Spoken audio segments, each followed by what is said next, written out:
मुख्यमंत्री देवेंद्र फडणवीस आणि उपमुख्यमंत्री एकनाथ शिंदे, अजित पवार यांचा शपथविधी झालेला आहे। मात्र राज्यातील मंत्रिमंडळाचा विस्तार अद्यापही झालेला नाहीये। महायुतीतील घटक पक्षातील कोणत्या पक्षाकडे कोणते खाते जाईल, कोणाला किती मंत्रिपदं मिळतील हेही अद्याप ठरलेले नाहीये। याच पार्श्वभूमीवर आपल्याशी गप्पा मारण्यासाठी आहेत जिल्ह्याचे माजी पालकमंत्री तथा विद्यमान आमदार शिवसेना नेते गुलाबरावजी पाटील। भाऊ, काय सांगाल की मंत्रिमंडळाचा विस्तार अद्यापही होत नाहीये?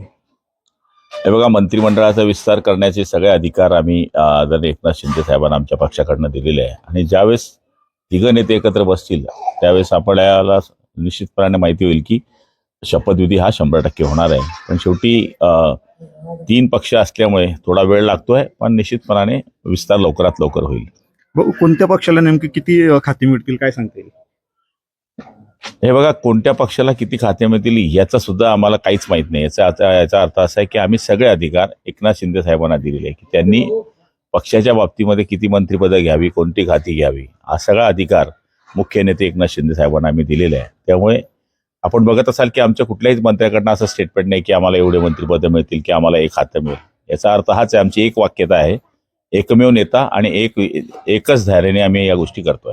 भाऊ, तरी जी महत्वाची खाती आहेत म्हणजे गृह खातं असेल, नगर विकास असेल, महसूल असेल, यापैकी कुठल्या तरी खात्यांसाठी आग्रह तर धरला असेल? गृह खात्याकरता सगळ्यांनीच शिंदे साहेबांना गृह खाते मिळावं याच्याकरता सगळ्याच मंत्री महोदयांनी किंवा आमदारांनी मागच्या काळामध्ये आणि आता सुद्धा आग्रह पकडलेला होता आणि आम्ही तो आग्रह अजूनही सोडलेला नाही। पण शेवटी जरी तो आम्ही आग्रह पकडला असला तरी तो सगळा निर्णय घेण्याचा अधिकार आम्ही शिंदे साहेबांना दिलेला आहे।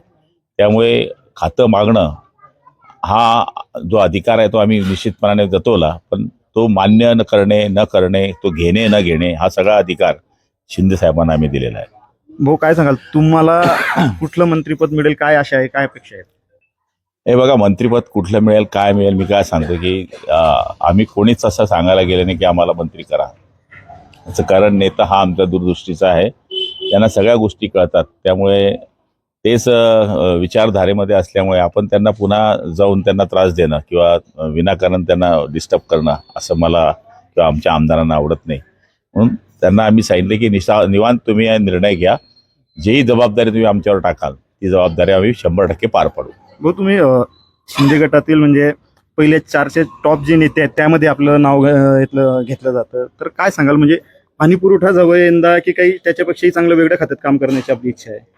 हे बघा, नेता आपल्यावर जी जबाबदारी टाकतो ती कुठली आहे, काय आहे याचं न बघता आपण आपलं काम करत राहायचं आणि जे आमचे नेते आमच्यावर जबाबदारी टाकतील ते काम आम्ही करू। भाऊ, शेवटचा प्रश्न, माजी मंत्री गुलाबराव देवकर हे अजित पवार गटाच्या वाटेवर आहेत, काय सांगाल, जिल्ह्यातून म्हणजे त्यांच्याच पक्षातून त्यांना विरोध होतोय? आता निश्चितपणाने त्यांच्या पक्षातून हा त्यांना विरोध होतोय, तो त्यांच्या पक्षाच्या अंतर्गत बाब आहे। याचं कारण असं आहे की ज्या कार्यकर्त्यांनी अजून बारा 1 आठवडाही उलटत नाही, म्हणजे जर आयराणी भाषेत म्हटलं ते 10वं पण झालं नाही तोपर्यंत पक्षांतर होत आहे। आणि मला हसू या गोष्टीचं येतं की आम्हाला गद्दार म्हणणारे आता त्यांना आम्ही काय म्हणावं, जे आतापर्यंत आम्हाला गद्दार म्हणत होते। अरे, ज्या 84,000 लोकांनी तुम्हाला मतं दिली, तुम्ही त्यांना 10 दिवस पण वाट बघू देत नाही, तोपर्यंत पक्षांतराची वाट बघताय।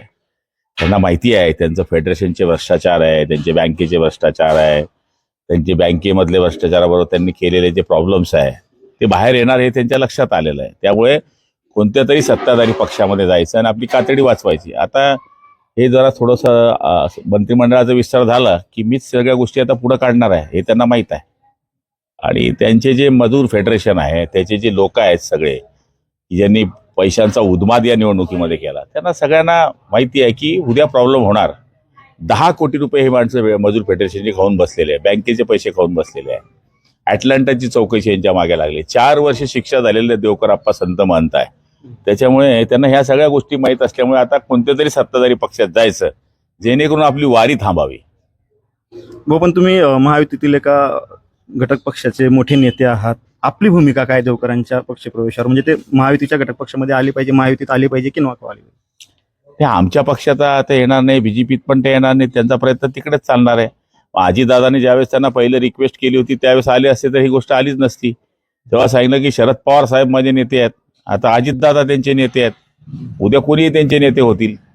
आता बीजेपीकडेही ते जाऊन आले, बीजेपीने निर्णय घेतला नाही, उद्या ते माझ्याकडे येतील, काही सांगता येत नाही. त्यामुळे त्यांना आता पक्षापेक्षा काही नाही. ज्या कार्यकर्त्यांनी रात्रंदिवस काम केलं, निवडून आम्ही पण हारलो होतो, पण आमचे कार्यकर्त्यांना सोडून आम्ही पळालो नाही. ज्यावेळेस आता आम्हाला गद्दार त्या काळामध्ये होत होतं ते, आता आम्ही तरी गद्दारी विचारांशी केली नाही, भगव्या विचाराबरोबर आम्ही राहिलो. तुम्ही कशा कारणं गद्दारी करताय? अशी काय अडचण आली 8 दिवसात की तुम्हाला पक्षांतर करावं लागतं? थोडं तर थांबा ना. थोडं बी थांबायला तयार नाही, लगेच पळतायत थैली घेऊन. भाऊ, एकनाथराव खडसेंनी एक वक्तव्य केलं आहे की देवेंद्र फडणवीस यांच्याशी माझे व्यक्तिगत संबंध खूप चांगले आहेत. एक प्रकारे त्यांनी दिलजमाईचे संकेत दिले. काय वाटतं? हे आता त्यांचे संबंध कसे चांगले आहेत मला तर काही माहित नाही. शेवटी ते जुने नेते आहेत दोघं, त्यामुळे त्यांची इंटरनल काय गोष्टी आहेत ते मला माहित नाही. पण शेवटी राजकारणामध्ये पक्ष वेगळे वेगळे जरी असले तर माणसाचे व्यक्तिगत संबंध असतात, त्या आधारावर ते बोलले असतील.